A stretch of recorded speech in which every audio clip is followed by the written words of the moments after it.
Hi, boys and girls. So for today's lesson, we are going to name decimals and fractions on a number line. Okay, so before we get started, I want you to take note of something that I added here in the corner. Pennies and dimes help me better understand fractions. So when I see 1/100th, I know that that equals the same thing as a penny, 1 cent. And when I see 1/10, I also know that means the same thing as a dime, right? Because there are 10 dimes in $1, so that's a tenth. And there are 100 pennies in a dollar, so a penny is equal to 1/100th, okay?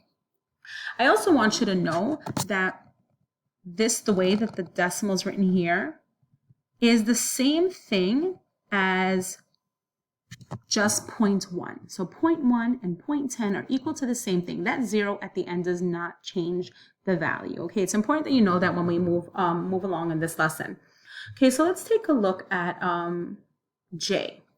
Okay, before we even do that, actually, let's just take a step back and observe the number line we have in front of us. So notice that it starts with 4 5/10 and ends at 4 8/10. Okay, so once again, I want you to think of this as money. Okay, so I'm going to add a 0 right here. Sorry about that. Okay, so I'm going to think of it, instead of 4 5/10, I'm going to think of it as 4 5 dimes. So that's the same as 4 50 cents. And over here, I have 4 8/10. I'm also going to add a 0 here. So I'm going to think of it as 4 8 dimes, or 4 80 cents. Okay, so when I think of it as money, it helps me better understand the fractions I'm working with. Okay, so now let's take a look at J. J is right here. Okay, J is right after 4 65/100ths. Therefore, J has got to be 4 66/100ths. That's how I write it as a decimal. So when you write your decimal, that actually represents the word and. 4 66/100ths. Now, just the same way I say the decimal is the same way I say a fraction. 4, that's my whole number, and 66/100ths, 66 over 100. They both equal the same thing. Okay, let's look at K now. K is right over here. Okay, K is between 4 6/10 and 4 65/100ths. But once again, I'm going to put my imaginary 0 here, and I'm going to think of it as $4.60. So if this is $4.60, this must be $4.61 and $4.62. So K is the same as $4.62, or 4 62/100ths as a decimal. And as a fraction, 4 62/100, 62 over 100. Okay. Let's do one more here. Okay, I'm going to take a look at N is right here. Okay, so N is right before 4 7/10. But I'm going to add my 0. Okay, and I'm going to pretend that's $4.70.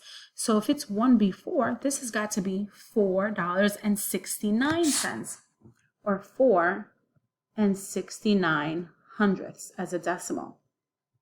And as a fraction, it's 4 69/100ths.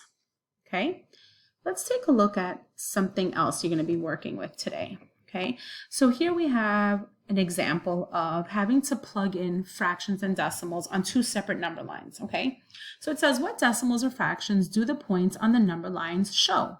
Choose the decimals and fractions from the box to label the number lines. So let's do a couple together. Okay, so in this top number line, I'm looking at this one right here. Okay, I noticed that it starts at 8. Then we have 9, then we have 10. So between 8 and 9, the first thing I'm going to do is count the tick marks. I have 1, 2, 3, 4, 5, 6, 7, 8, 9, 10. Between 8 and 9, I have 10. So that means I should have 10 between 9 and 10, but let me just double check. 1, 2, 3, 4, 5, 6, 7, 8, 9, 10. Yep. So I have 10 tick marks between each number. So let's identify what this first box over here is. So if this is 8, I know this is going to be 8 1/10, 8 2/10, 8 3/10. So I would write that as 8 3/10, which is right over here. Let's jump to the one after the 9. So if this is 9, I know this is going to be 9 1/10, 9 2/10. So I would write that as 9 2/10. But then I look at my box and I see that I don't see that decimal. I don't see 9 2/10. But I do see this right here.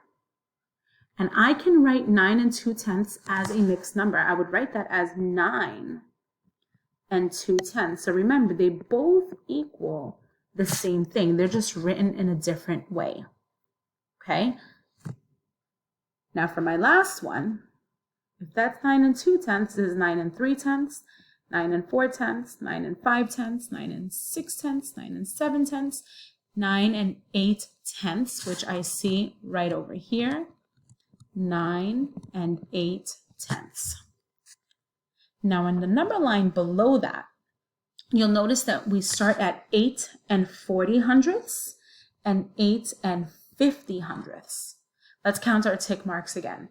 1, 2, 3, 4, 5, 6, 7, 8, 9, 10. Okay, once again, we're working with 10 tick marks. So if this is 8 40 hundredths, I know this next one has got to be 8 41 hundredths. But I look at my box again, and once again, I don't see that, but I do see this here. And remember, as a decimal, 8 41 hundredths is just a different way to write 8 41 hundredths, the mixed number. So we have 8 41 hundredths, 8 42 hundredths, 8 43 hundredths, 8 44 hundredths, 8 45 hundredths right here. Plug that in. Okay. And last but not least, right before the 8 50 hundredths, I know I have 8 49 hundredths.